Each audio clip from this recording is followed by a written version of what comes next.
یا ایہا الذین آمنوا کتب علیکم الصیام کما کتب علی الذین من قبلکم لعلکم تتقون۔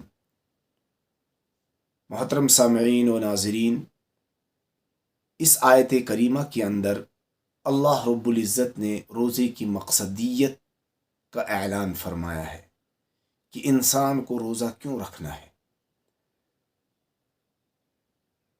روزہ عام طور پر دنیا کے اندر یہ سوال ہوتا ہے کہ مسلمان روزہ کیوں رکھتے ہیں۔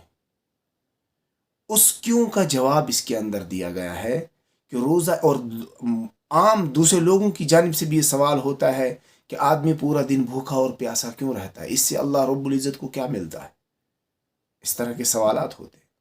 تو اس میں جواب دیا گیا کہ انسان کے لیے روزے کی فرضیت کا اعلان اس لیے ہوا ہے تاکہ اس کے اندر تقوی اور پرہیزگاری آئے۔ اسلام کی بنیاد 5 چیزوں پر رکھی گئی ہے، اور ان پانچوں کی پانچوں چیزوں کی اپنی اپنی تاثیر ہے، اپنی اپنی خصوصیات ہے۔ نماز کی اپنی خصوصیت ہے، زکوٰۃ کی اپنی خصوصیت ہے، حج کی اپنی خصوصیت ہے، اسی طرح ایک روزہ ہے، روزے کی اپنی تاثیر اور اپنی خصوصیت ہے، اور اس خصوصیت کا اعلان فرمایا گیا۔ وہ خصوصیت یہ ہے روزے کی کہ اس کے ذریعے سے انسان کے اندر تقوی اور پرہیزگاری آتی ہے، اللہ کا خوف، اللہ کی خشیت، اللہ کی ہمدردی، اللہ کی محبت انسان کے دل کے اندر آتی ہے۔ گناہوں کی نفرت، گناہوں سے دوری، ان کا جذبہ انسان کے دل کے اندر اس روزے کے ذریعے سے پیدا ہوتا ہے۔ روزہ جو ہے یہ صرف اس امت پر فرض نہیں کیا گیا، اس سے پہلی بھی جتنی بھی امتیں آئی ان تمام امتوں پر روزے فرض تھے، لیکن جس طرح اس امت کو رمضان ملا اس طرح دوسری امتوں پر روزے فرض نہیں تھے کہ مکمل ایک مہینہ یا رمضان کا مہینہ۔ یہ رمضان کے روزے جو ہیں یہ اس امت پر فرض کیے گئے، پورا کا پورا ایک مہینہ انسانوں کو عطا کیا گیا، امت محمدیہ کو عطا کیا گیا۔ یہ ایک ٹریننگ پیریڈ ہے، اس ٹریننگ پیریڈ کے اندر جو انسان صحیح طریقے سے اترے گا، اپنے آپ کو گناہوں سے، غیبتوں سے، چغل خوری سے، فحشات سے، برے کاموں سے، بدنظری سے، بے حیائی کے کاموں سے جب انسان اپنے آپ کو روکے گا تو یہ روزہ بنے گا، اور اس کے اندر تقوی اور پرہیزگاری کے جذبات پیدا ہوں گے۔ جب ایک مہینہ انسان پورے اصول اور آداب کے ساتھ تمام چیزوں کی رعایت کرتے ہوئے، گناہوں سے بچتے ہوئے پورا مہینہ گزارے گا تو اس کے لیے 11 مہینوں کے اندر گناہوں سے بچنا آسان ہو جائے گا۔ دراصل یہ ایک مہینہ ایک ٹریننگ پیریڈ ہے کہ اس مہینے کے اندر ایک پریکٹس کرائی جاتی ہے کہ حلال چیزوں سے دور رہنا ہے۔ جب انسان کے اندر یہ اسپرٹ اور یہ طاقت پیدا ہوگی کہ وہ حلال چیزوں سے بچ سکتا ہے، کھانا حلال ہے، پینا حلال ہے، اس طرح دوسرے کام حلال ہیں، لیکن ان حلال کاموں سے بھی اللہ کے ایک حکم کی وجہ سے انسان ان حلال کاموں سے بھی رک جاتا ہے، تو 11 مہینوں کے اندر جو اللہ نے انسان کے اوپر حرام کام کر دیے ہیں ان سے بچنا انسان کے لیے آسان ہو جائے گا جب وہ اس روزے کی پوری مقصدیت کو سمجھے گا، اس کا ادب اور احترام کرے گا، اور اس کے تمام اصول کی رعایت رکھتے ہوئے روزہ رکھے گا۔ روزے کے فلسفے کو تھوڑا سا سمجھنے کی ضرورت ہے۔ دراصل انسان جو ہے، انسان کے اندر اللہ رب العزت نے 2 صفات رکھی ہوئی۔ ایک انسان کے اندر ملکوتیت والی صفات ہے، دوسری بہیمیت والی۔ ملکوتیت منی روحانی صفات کا جذبہ اللہ رب العزت نے انسان کے اندر رکھا ہے، اور قرآن پاک کے اندر اعلان فرمایا گیا فَأَلْهَمَهَا فُجُورَهَا وَتَقْوَاهَا، کہ انسان کے اندر فجور، برائی کام کرنے کا مادہ اور جذبہ بھی رکھا گیا، وَتَقْوَاهَا، اور ان سے بچنا، پرہیزگاری والے جذبات بھی انسان کے اندر رکھے گئے۔ تو گویا پتہ یہ چلا کہ انسان کے اندر اللہ رب العزت نے 2 چیزیں رکھی، ایک روحانیت ہے جس کو ملکوتیت کہتے ہیں، ملکوتیت والی صفات، اور دوسری حیوانیت ہے یعنی بہیمیت والی صفات۔ ان دونوں چیزوں کو انسان کے اندر اللہ رب العزت نے رکھ دیا۔ اب اللہ رب العزت چاہتا یہ ہے کہ انسان کے اوپر ہمیشہ روحانیت اور ملکوتیت والے جذبات غالب رہیں، یعنی نیک کام کرنے والے جذبات انسان کے اندر غالب رہیں۔ اور جو حیوانیت والے صفات ہیں وہ دبے ہوئے رہے۔ اب یہ جو انسان کے اندر روحانیت اور ملکوتیت والے صفات ہیں، یہ تبھی غالب ہوں گے جب انسان اللہ کے بتائے ہوئے طریقوں اور نبی اکرم صلی اللہ علیہ وسلم کے سکھائے ہوئے طریقوں کے مطابق زندگی گزارے گا اور اپنے آپ کو گناہوں سے بچا کر رکھے گا، تو یہ جو حیوانیت والے صفات ہیں یہ خود بخود روحانی صفات کے تابع ہو جائیں گے۔ تو اس روزے کے ذریعے سے انسان کے اندر دراصل یہ اسپرٹ پیدا کرنے کی چاہت ہے، مقصدیت ہے۔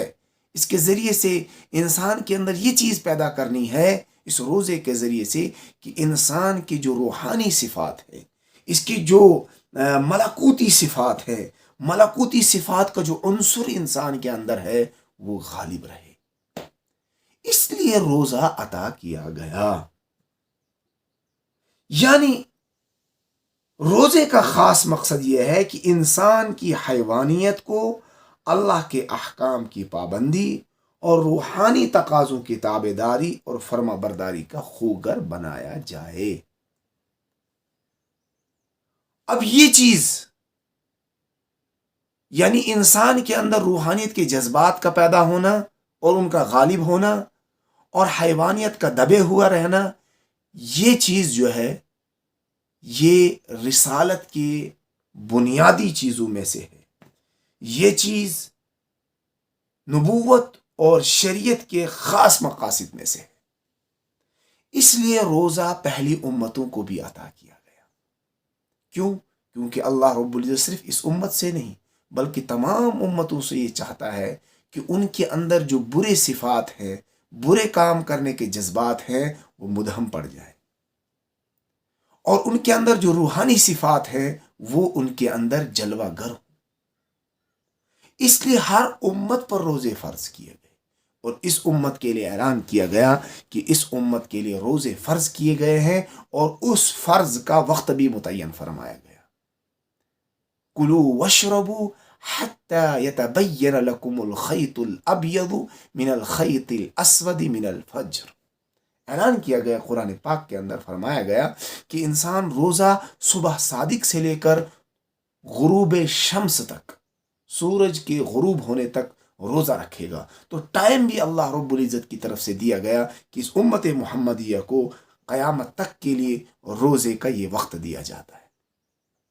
اس گفتگو سے ہم نے یہ سمجھا کہ روزے کا فلسفہ کیا ہے، روزہ انسان کو کیوں دیا گیا، اور مسلمان روزہ کیوں رکھتے ہیں۔ دراصل انسان کے اندر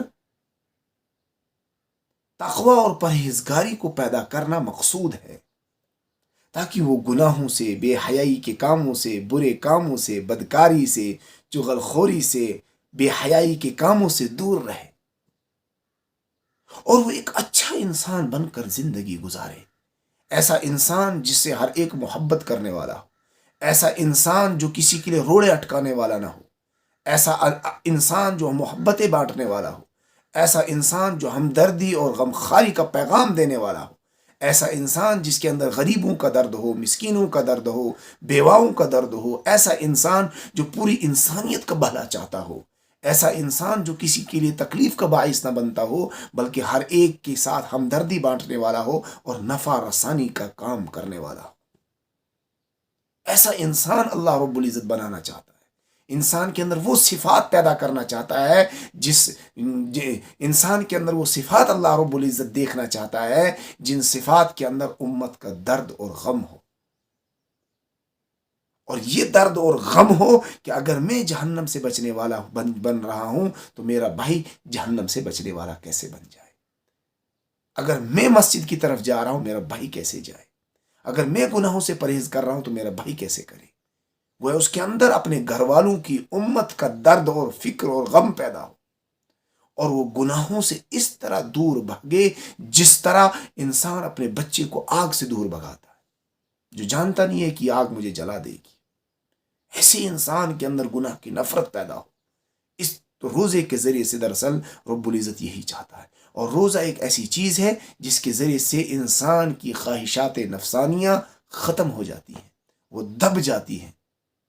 اس لیے روزہ عطا فرمایا گیا تاکہ انسان کے اندر اچھے جذبات، اور یہ روزہ پہلی امتوں کے اندر بھی رب العالمین کے قرب کا سبب سمجھا جاتا رہا ہے۔ آج بھی یہودیت اور عیسائیت کے اندر روزے رکھے جاتے ہیں، یہاں تک کہ ہندوازم کے اندر اور جتنے بھی دوسرے ازم ہیں تمام کے اندر روزہ رکھا جاتا ہے، اور اس کے ذریعے سے وہ لوگ اس لیے روزہ رکھتے ہیں، اور روزے کو جو ہے رب العالمین کے قرب کا ذریعہ سمجھتے ہیں کہ اس کے ذریعے سے ہمیں اللہ رب العزت کا تقرب حاصل ہوگا۔ تو تمام قوموں کے اندر روزہ رکھا جاتا ہے، لیکن اس امت محمد ان کے روزوں کی الگ الگ شکلیں ہیں۔ اس امت محمدیہ کی شکل یہ ہے کہ روزہ نام ہے کھانے سے رکنے کا، پینے سے رکنے کا اور جمع سے دور رہنے کا۔ ان تینوں چیزوں سے رکنے کا نام روزہ ہے۔ لیکن روزہ ہر ایک چیز کا ہے، پورے جسم کا ہے۔ روزہ صرف پیٹ کا نہیں ہے، آنکھ کا ہے، کان کا ہے، ناک کا ہے، زبان کا ہے، ہاتھ کا ہے، پیر کا ہے، جتنی اعضاء انسان کے ہیں ان تمام چیزوں کا روزہ رکھنا ہے۔ روزہ یہ رکھنا ہے ان تمام چیزوں کو، ان اعضاء کا، کہ انسان کو تمام برائیوں سے ان اعضاء کو دور اور پاک رکھنا ہے۔ ورنہ حدیث پاک کے اندر آیا کہ بہت سارے روزے دار ایسے ہیں جن کو بھوکے اور پیاسے رہنے کی سوا کچھ نہیں ملتا۔ وجہ یہ ہے کہ بھوکے اور پیاسے ہیں، گناہ بھی کر رہے ہیں، نمازیں بھی چھوڑ رہے ہیں، غیبتیں بھی کر رہے ہیں، چغلی بھی کر رہے ہیں، بے حیائی کے کام بھی کر رہے ہیں، بد نظری بھی کر رہے ہیں، گویا تمام کام کر رہے ہیں، ساتھ میں بھوکے بھی رہ رہے ہیں۔ تو ایسے آدمی کو بھوکا اور پیاسا رہنے کی سوا کچھ نہیں ملے گا۔ اس لیے ہم اپنے اندر احتساب پیدا کریں کہ ہم نے جو روزہ رکھا ہے اس روزے کی صحیح مقصدیت ہمیں حاصل ہو رہی ہے کہ نہیں ہو رہی ہے۔ اور اس سے پہلی ویڈیو کے اندر پہلے بھی بتایا گیا کہ اس کا پہلا عشرہ رحمت کا ہے، دوسرا مغفرت کا ہے، اور تیسرا جہنم سے خلاصی کا ہے۔ تو کوشش یہ کرنی ہے کہ ہم رحمت کو لوٹنے والے بن جائیں، پھر مغفرت اپنی کروانے والے بن جائیں، اور پھر اس کے بعد جہنم سے اپنے آپ کو آزاد کرانے والے بن جائیں۔ روزہ فرض کب ہوا؟ ابتدائی اسلام کے اندر روزہ فرض نہیں تھا۔ سن 2 ہجری کے اندر اور بعض تاریخی روایاتوں کے اعتبار سے 10 شعبان المعظم سن 2 ہجری کو روزہ فرض ہوا، یعنی رمضان۔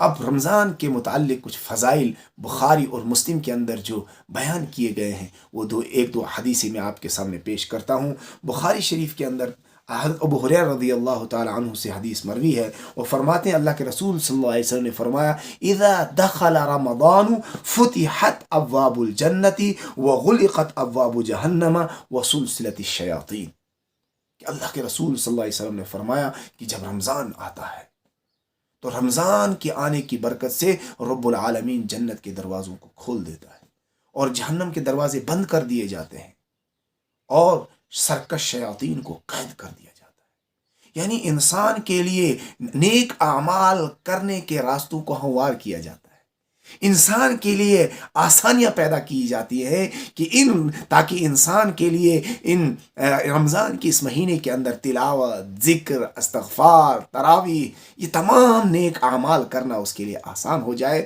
اس کے لیے راستوں کو ہموار کیا جاتا ہے رب العالمین کی طرف سے۔ اور ترمذی شریف کی روایت کے اندر آتا ہے اللہ کے رسول صلی اللہ علیہ وسلم نے فرمایا کہ ایک جہنم کے دروازے بند کر دیے جاتے ہیں اور جنت کے دروازے کھول دیے جاتے ہیں۔ وَيُنَادِي مُنَادٍ يَا بَاغِيَ الْخَيْرِ أَقْبِلْ وَيَا بَاغِيَ الشَّرِّ أَقْصِرْ وَلِلَّهِ عُتَقَاءُ مِنَ النَّارِ وَذَلِكَ كُلُّ لَيْلَةٍ۔ اللہ کے رسول صلی اللہ علیہ وسلم نے فرمایا کہ ہر رات ایک منادی آواز دیتا ہے، اے نیکی کی طرف بڑھنے والے آگے آ اور نیکیاں کر، اے برائی کی طرف مائل ہونے والے، اے برائی کے جذبات رکھنے والے رک جا۔ یہ وہ پاک مہینہ ہے، یہ وہ بابرکت مہینہ ہے کہ اس سے بڑے بڑے سرکش، بڑے بڑے گنہگار اپنے گناہوں سے توبہ کر لیتے۔ تو بھی توبہ کر جا، رک جا گناہ سے۔ اور اللہ رب العالمین رمضان کی ہر رات میں لوگوں کی مغفرت فرما دیتا ہے، جہنم سے آزاد کر دیتا ہے۔ اور حدیث پاک کے اندر آیا کہ یہ کام، جہنم سے آزادی کا کام، رب العالمین ہر رات میں کرتا ہے۔ یہ فضائل ہے رمضان المبارک کے، کہ رمضان المبارک میں اللہ رب العزت بے پایاں مغفرت کا اعلان فرماتا ہے، ہر رات لوگوں کی مغفرت فرماتا ہے، اور جہنم کے دروازے بند اور جنت کے دروازے کھول دیے جاتے ہیں کہ بھائی آؤ نیکی کے طرف گار، آگے آؤ، مانگو مجھ سے۔ اس لیے رمضان المبارک کے اندر، تہجد کے اندر، صبح اور شام کے ذکر و اذکار میں اللہ رب العزت سے مانگے، اپنی ہدایت کو مانگے، علاقے کے لیے مانگے، اپنے بچوں اور اولاد و نسلوں کے لیے مانگے، پوری امت کے لیے دعائیں کریں، خوب اللہ سے مانگے، اور سچی پکی توبہ کے ساتھ اس رمضان کو گزارنے والے بن جائیں۔ ایسا نہ ہو کہ ہم بھوکے پیاسے اور دن بھر گناہ بھی کریں، رات بھر گناہ بھی کریں۔ سچی پکی توبہ کے ساتھ اس رمضان المبارک کو گزارنے کی کوشش کریں۔ اگر ہم اس طرح رمضان کا اکرام کے ساتھ اور گناہوں سے بچتے ہوئے رمضان کا مہینے کو گزاریں گے تو انشاءاللہ پورے سال گناہوں سے بچنا ہمارے لیے آسان ہوگا، اور یہ رمضان ہمارے لیے مغفرت کا سبب بنے گا۔ اللہ رب العزت ہمیں اس رمضان المبارک کی قدردانی کی توفیق عطا فرمائے۔ وآخر دعوانا ان الحمد للہ رب العالمین۔